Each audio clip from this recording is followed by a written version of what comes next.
Welcome to Your Intended Message. My guest today is Mark Brown. Here's 3 facts that I think you should know about Mark.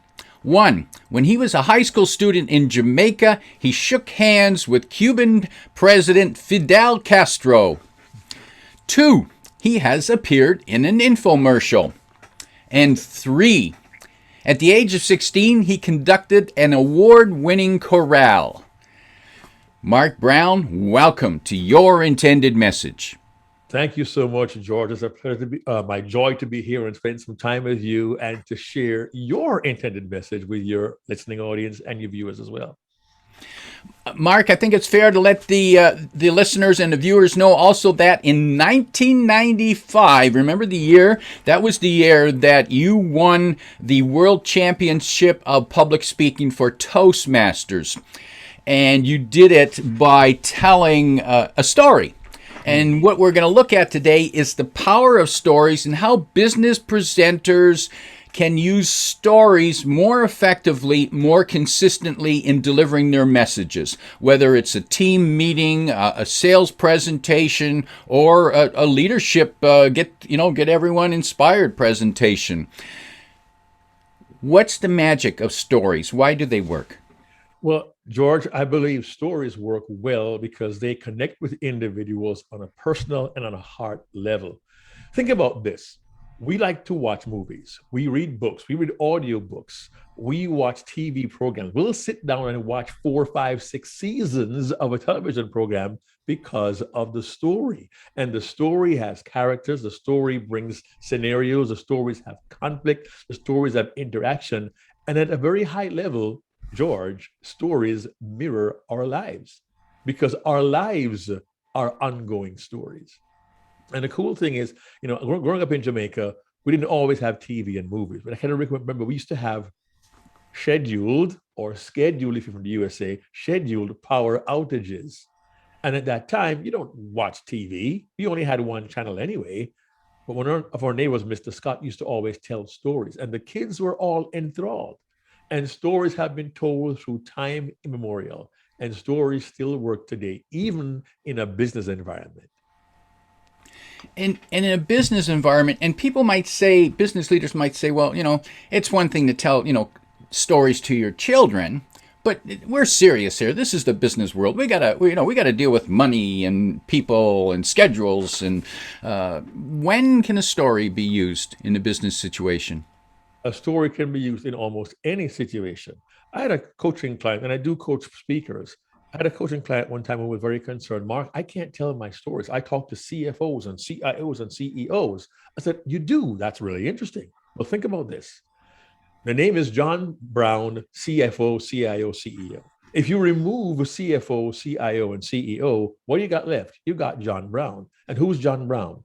John Brown's maybe a husband, maybe a father.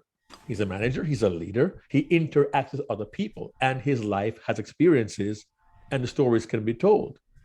Also in business, you may have information, and data is big in business. We have stats, we have facts, we have case for studies, we have poll results, we have all these data. But one of the keys is stories take a one-dimensional concept, the data, and add a three-dimensional face to that. So a story about the information you share makes it more meaningful to the audience. For example, George, I read recently that the National Transportation Group here in the USA did a study of fatalities in car accidents. And the report was that 47% of those who passed away were not wearing seatbelts. And that's an interesting and powerful statistic. And it's great. I could share that in business. But if I said 47% of people who die were not wearing seatbelts, Josh was one. See, Josh was a high school student, 17 years old, a great hockey player with a future. I mean, colleges all over the country wanted to have John on their hockey team, and they won their provincial championship, and he and his buddy went out for ice cream one evening, not too far from home. Mom was back in half an hour, and off they went to enjoy some ice cream and celebrate. They had won the championship. It was great. It's only a few miles from home, I should say kilometers. But on the way back, their car was struck by a drunk driver. John and his three buddies were in the car. His three buddies had belts on. They were injured, a couple of broken ribs, and it was sad. But Josh was the only kid who was thrown from the car and lost his life. And investigators learned that he had not been wearing his seatbelt. A promising future is gone. A family grieves and mourns because Josh did not wear his seatbelt. You don't want to be one of that 47%. Put your seatbelts on and drive safely. Now, I made that up, but a statistic, 47% of fatalities are people who don't wear seatbelts for business purposes or argument's sake. But when I tell Josh's story, we all know a Josh. We know somebody who's 17. We know somebody who can play hockey well. We know somebody who has won a championship. We know someone with a future, and we know someone who has lost a child. Now, the emotional connection makes the number more meaningful. And my friend Ed Tate, who you've had on your podcast, I believe, says turn the numbers back into people. And you do that with your stories. Stories add meaning to your information. You could be running a corporation. You're talking about reductions in staffing. Well, that staffing are human beings with families, with children. You talk about, oh, great year this year. We get to have a bonus. Wonderful. And that bonus means that Francine here, who has been here for 33 years, she now can take her kids on that vacation they wanted to go to Yellowstone Park in the USA. We're happy to do that for you. That's what it means for us to offer you this bonus. There are a plethora of scenarios in which the story adds meaning to the numbers and the data. And I would recommend anyone who has to give business presentations to look for the humanity behind the numbers, look for the story behind the data, establish a connection with your audience, even in smaller group meetings, because every number means something to someone. Find that meaning, share that meaning, and make the numbers that much more significant. And you do that with your story. Mark, I can see how the statistic 47% weren't wearing their seatbelt. It just kind of goes in one ear and out the other one, and we might even pause for a microsecond and thinking, gee, that, I can't imagine that many people don't have their seatbelts on, but then the thought's gone and we've forgotten it. And if you ask me next week what the number was, I don't know, it's a lot, I think. Yeah. But when you tell the story of Joss and his future and his friends, we see, I see him in the car with the ice cream. I see him flying out the windshield when, in the accident. So that's a stronger connection, stronger memory. Yeah. And, also in business, stories can also help you tell your story. How did you form your business? What were your challenges? You could say, well, I had a rough first 3 years, but I beat the curve. They say a business normally gets to be profitable after 7 years. I made it in 3. That's nice. But I'm thinking, how? You can talk about your collaboration. Who did you work with? What steps did you take? What were your mistakes? You tell a story of how you built your business, and now you are not just a business that thrived after 3 years, but you're a business who had to establish relationships with so-and-so company. When I first went to the bank, I met so-and-so, and we had a conversation about this, and he told me, here are my options. It becomes more engaging. So yes, you built your business, got a good bank loan, had a good relationship, and it was great. But when we hear the story of how you formed the business, how you collaborated, what steps you had to take, what challenges you had to overcome, what it looked like. Well, in 92, I hit a recession. And that was really difficult for us. We lost 4 employees, one who'd been there from the start. It was hard to say goodbye because he had a family to take care of. And all of a sudden, we're now engaged in your process. How did you overcome that? What was your strategy? Who did you meet with? What did you do? And the story helps us understand how your business grew. You can say, I have plans to expand. We're going to $2 million expansion plan. We're going to get a building over here and so on. But what's the motivation behind it? What is your process? Who are you working with? And what made you decide to make that choice to have that building in that location?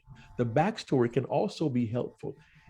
When you're talking to investors, yes, they want to know the numbers, but they want to know the why behind the numbers. They want to see your projections. What do you see happening? How are people's lives going to be changed?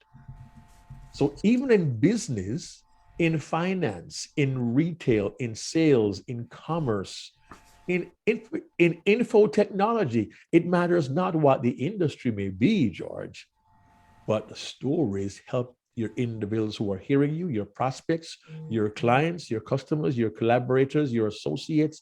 Everyone connects more closely when they have the story behind the information. Mark, in your experience, what works better? A story full of struggle or a story where it was easy? That depends.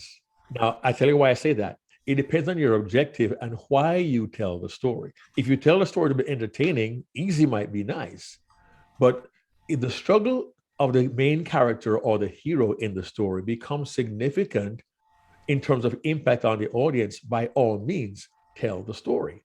Some stories are not about a struggle. Some stories are very heartwarming because maybe your intention is to touch the heart and to inspire the audience. But if you want the audience to know, listen, the struggle you go through may not be the same struggle, but I share the same emotion. You know what I mean by that? And tell a story of your struggle. It may be a different struggle, but the emotion is the same. The process is the same. It's what we have to go through. Whatever you feel through your struggle, it could be a health issue, maybe a similar emotion to somebody who goes through a financial struggle or a struggle with a loss or a struggle to build a business. Because I think it was Paul Ekman, a psychologist many years ago, who said he determined we have six basic emotions: happiness, sadness, anger, fear, surprise, and disgust. And those are six basic emotions which we all share. And the story may be different, but if the emotion is the same, that's a connection. And there are times the story of the struggle is necessary to inspire the audience. And there are times the feel good story is a story that works. It depends on what you need to do. Where where do we find stories? People say, hey, there's nothing really that nothing special about my life. I Yeah, just, every, no great struggle. I just had a normal upbringing, and my dad only hit me once in a while. yeah. just, You mean, just yeah. normal, like all the other kids on the street. Well, it's interesting because I often get clients who say, Mark, my life is boring. I don't have a great story to tell. I didn't climb Mount Everest uphill, backwards, bare feet, both ways, in 18 feet of snow. But here's the truth.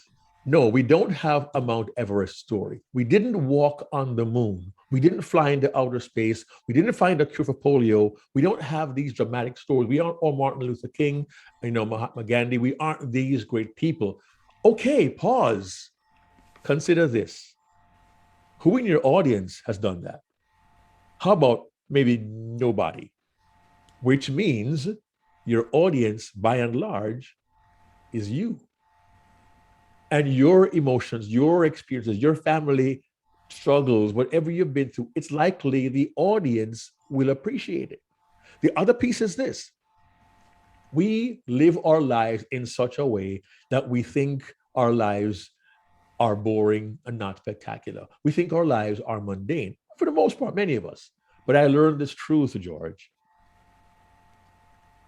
One man's mundane is another man's magnificent. I'll say it again. One man's mundane is another man's magnificent. For example, I left Jamaica when I was 18 years old and I moved to New York City. I had $40 in my pocket and just a dream for a new life. That was my life. That was my existence. And it was a long time ago. It was 41 years ago. And it seemed just like normal to me. There are people who read my bio. What? You came from Jamaica with 40 bucks? Now you're a world champion speaker and speaking coach and keynoter. What? What? And to me, it's, well, that's my life. Similarly, it's an old 7-Up commercial I saw on TV many years ago with the American boxer Sugar Ray Leonard. And he was in the gym working out, and his little son was there working out with him. And a bunch of kids walk in and they go, "Oh man, look, it's the champ, it's the champ." And Ray Leonard's son says, it's just my dad. What that means is perspective makes a difference. What may seem as your normal life may actually have value and intrigue for someone else. So, first of all, let's not think our lives are not significant. You shouldn't think George Torok, well, his life is kind of okay. Yeah, he's got a podcast. It's called Your Intended Message, but what's the big deal? But I'm sure there are parts of your life, George, that will amaze me, that will amaze other people, but you don't realize it. So, first of all, understand your life has value and your experiences are also quite valuable. And we record many of our experiences and we don't know we have stories literally under our noses. Where are they? They're right here in what we call our camera roll or our photo gallery. What we fail to realize is our photographs tell stories. And I have my photograph gallery right here. And I confess, I'm kind of a nerd. So I have albums and different folders for my photographs. I even have one here that says childhood, and it has a whole bunch of black and white pictures from my childhood. And maybe you can't see this, but you mentioned in your intro about me being a 16-year-old kid and conducting a youth chorale. In high school, I went to an all-boys high school, and somebody sent me a photograph from the 1970s. It's black and white. And what I have here is a photograph of me right here conducting my high school boys choir in 1978. The story there. And it's on the photograph. So here's my challenge for everyone watching this. At some point today, you grab your mobile device, pull out your camera roll or your photo reel. If you're an Android user like me, don't hate us lowly Android users, iPhone users, and look at some of the photographs you have. Ask yourself, why is that photograph there? What do I like about it? And I believe anyone who wants to share a message, you'll find your photographs tell stories is a message there. Maybe it's your profile photograph. My profile photograph is my wife Andrea and me taken earlier this year. And we had our 39th anniversary earlier this year. And if anybody were to ask me, Mark, can you tell me a story about a picture? I can do it like that. And chances are you can too, George and your viewers. You can tell a story based on a photograph. So right there, you have a wealth of stories literally under your nose on your mobile device. I encourage you, take a look at that. There could be a story to be told there, and it could be a transformational story. It may be a fun story. It could be lighthearted. It could be a story of a struggle. It could be a story that touches your heart. But your stories are right under your nose. And here's the key. This is the Mark Brownism to pull those stories out. You ask yourself 3 questions when you look at your photographs. What amazed you? What amused you? And what moved you? What amazed you, what amused you, what moved you. See, the story is going to draw some emotion. And then the key question becomes the bonus question. What lesson can I learn from this? And I can almost guarantee if you answer those questions with any photograph and say, what's the lesson? When you find the lesson before long, you'll find the message. And then you can share your intended message with the photograph as a tool, as a vehicle to get your message across to your willing audience. The same applies to business. We take photographs at work, our coworkers, where we work desk, we're on the road, we go to a convention, we take photographs. What does that convention photograph remind you of? What amazed you when you were there? What amused you? What made you laugh? What touched you? What moved you? A story there. There's a message there. And your audience needs to hear it. It's a lot to say in 2 minutes, but I've found so much power in the stories that we tell. And think about this. Can you remember being at an event, a conference, a meeting, where someone told a story and they put a photograph on the IMAX screen or in their virtual background or in their PowerPoint display? They put the photograph. Why? Because the photograph helps to remind them of the story, reinforces their message, and has an impact on you, the listener, and the viewer. Tell your stories, use your photographs. There's a wealth of material right there. So one place to look for our stories is just on our phone. Look at the photos we've taken recently, and I suppose for those of us who have the old style photographs that are in an album, a paper album somewhere, you could pull them out and flip through them, or even maybe even an old high school yearbook and flip. Definitely, definitely. I have a photograph here. It's on my desk that was taken in August of 1995. It was the afternoon after I won the World Championship. I was at the pool at the Town and Country Resort Hotel in San Diego with my son David, who was then 10 months old, not even 10 months old. He's now almost 27. But this is the actual photograph, and it says on the back, 1995, Mm. right there. This is the actual photograph. And I've taken photographs of photographs in an album and used them also to tell stories. So that's one good source. Any photograph, old school or high tech, any photograph is a tool to share your intended message, my friend.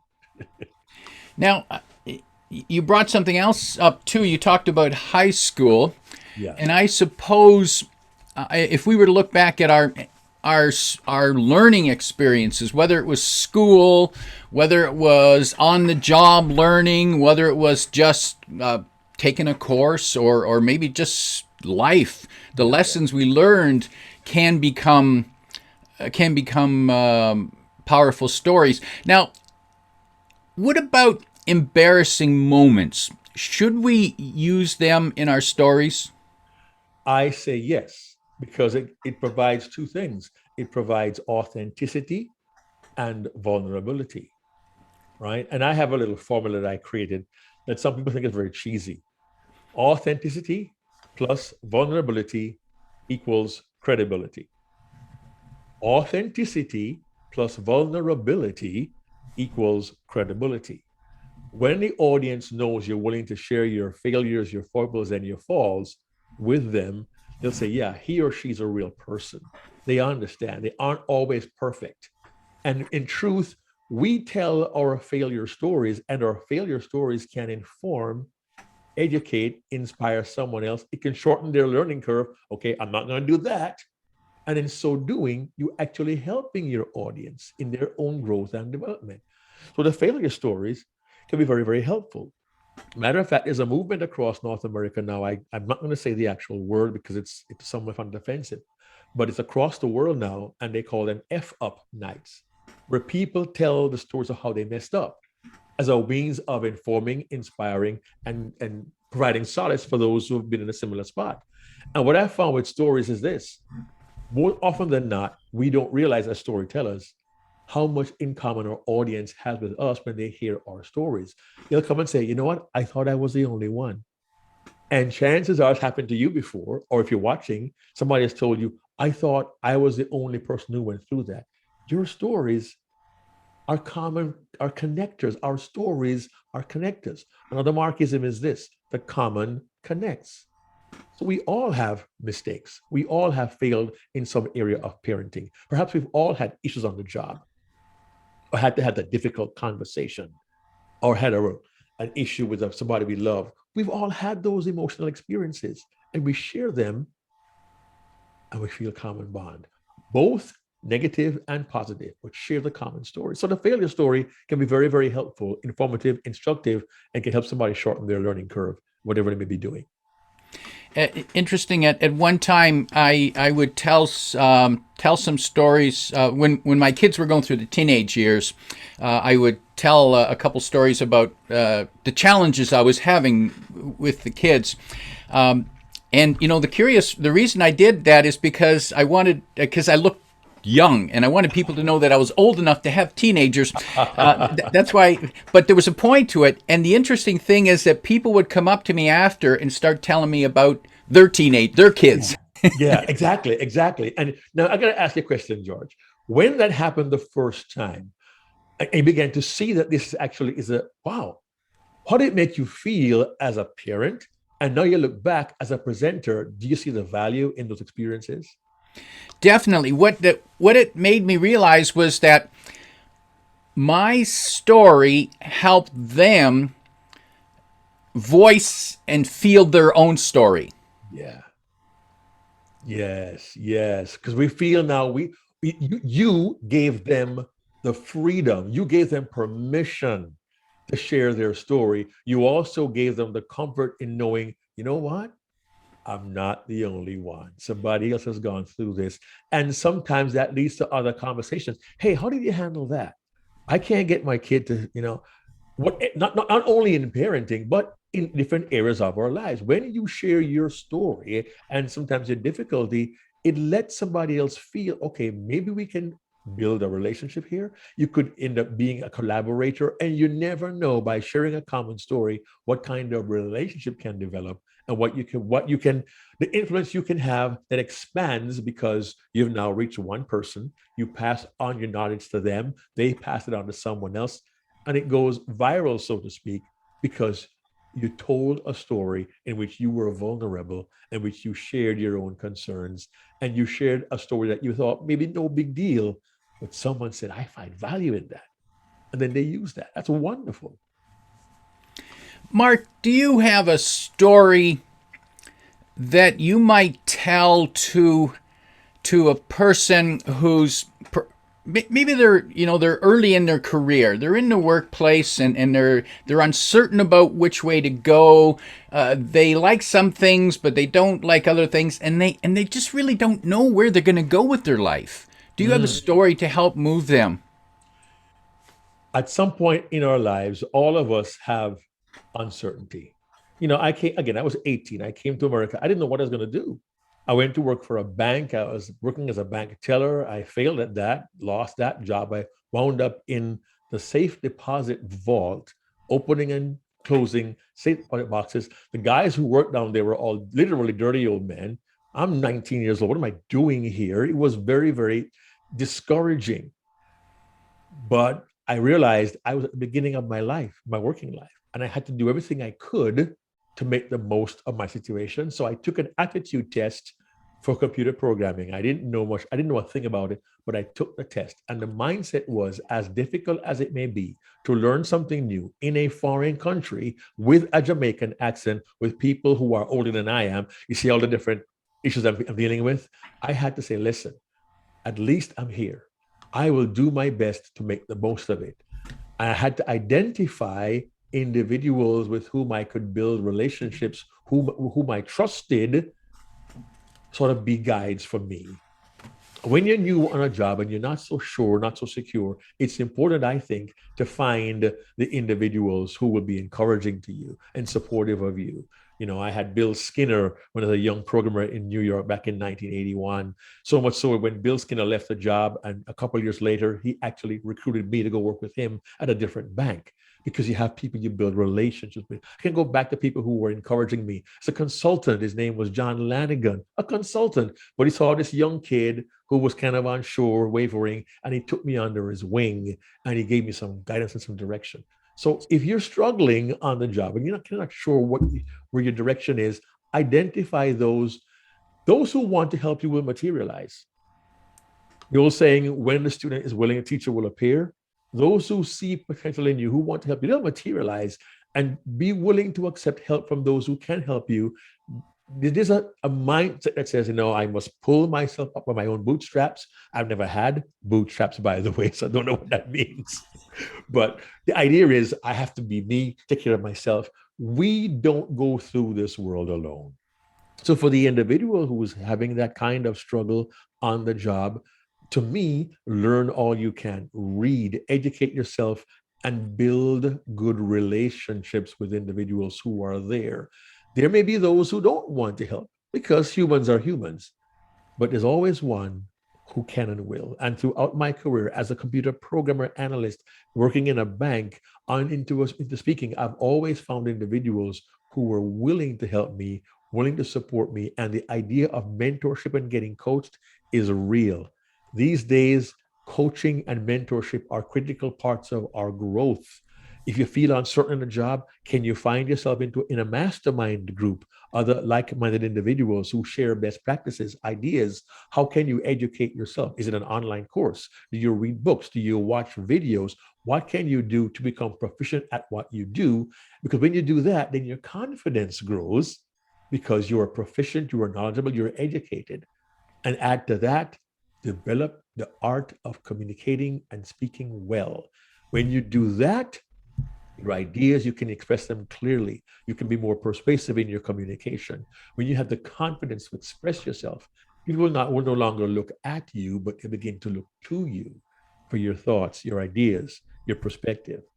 It's all part of helping to build yourself and to grow yourself with support, encouragement, and help from mentors, coaches, and others who want to help you proceed and succeed. Mark, you help people deliver their presentation, especially tell their stories well. If people want to find out more how to work with you, I believe the website is Mark Brown Speaks, one word, Yes. markbrownspeaks.com. Yes, it is. Yes. And if in particular, if they're looking for the coaching, that's under the tab of / executive dash coaching. That's Correct. at markbrownspeaks.com. Mark Brown, who are the ideal candidates for your type of help? Ideally, anyone who wants to give a better presentation, anyone who has a presentation and not quite sure how to make it better. I work with individuals who are new and emerging speakers. I have clients who are professional speakers. I got one good buddy of mine. He's a German living in Barcelona, Spain.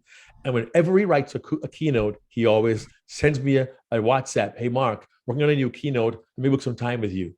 And he has gone in public and said, my keynote coach, Mark Brown.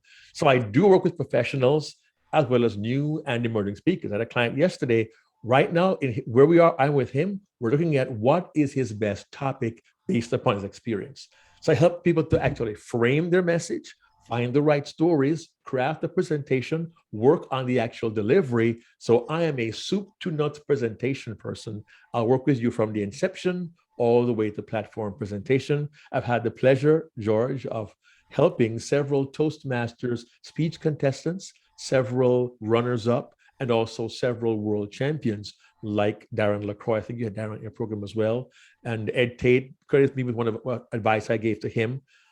I don't say this to brag because the truth be told, when I won the title 26 years ago, and friends, trust me, it was the last millennium. I do have the VHS videotape to prove this. I got help from my mentor and coach, David Brooks, who was a 1990 world champion.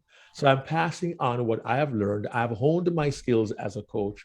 So I've been able to help people in the Toastmasters world, in the professional world, and those who are what we call new and emerging speakers as well.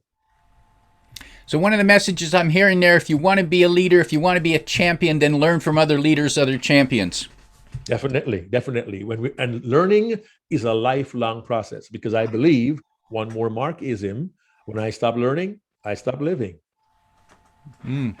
Mark, if you could, in wrapping up, if you could give advice to a business leader who is giving a presentation, perhaps their people are starting to maybe come back into the office, or we're trying to define how we're going to, this hybrid model or where it's Right. going to be. Things are uncertain, but you're a leader who needs to provide some certainty to your team. If you could give that leader some advice or tips in telling a story that will help them get there, what 1, 2, or 3 ideas would you offer them? Well, idea number one is this: be as real and open, as vulnerable as possible. And I always recommend this in that scenario. I recommend you go back. I recommend you go back and rehearse the previous times you had struggle, you had difficulty, and overcame it. Tell a story of your own struggle. I share a story of a brush with death I had back in 1993. And I remember how I came through that. When you can rehearse and retell a story of past success, you can provide your current audience hope that if we could have gotten through that back then, we can get through this now. That's why I believe, George, many people here in the USA through the COVID crisis have referred to previous pandemics. They've referred to how we came through the 9/11/01 attacks, and they go back. If we got through that, we'll get through this. So you share a message of hope. Tell your story and frame it in terms of what you have done in the past. I also recommend turning questions into statements. This is kind of unique. If you, as a leader, you know the questions in your team members' minds. Questions like, will we ever get back to normal? Questions like, will I ever be able to recover my income? Questions like, will we as a country and as a world get past all of this? One is a mindset. Let's change the question into a statement.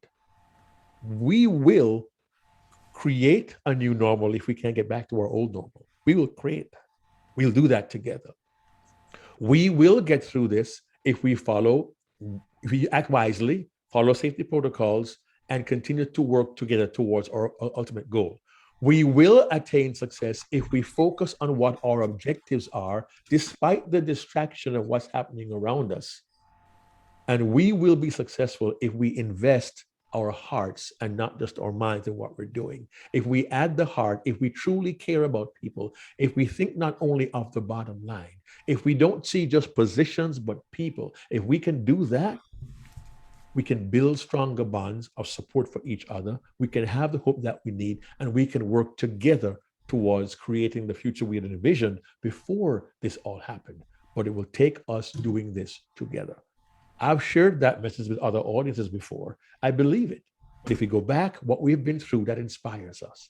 If we refocus our vision, if we shift the mindset from will I and doubt to more of confidence, if we do this together, we will. I believe we can find greater success.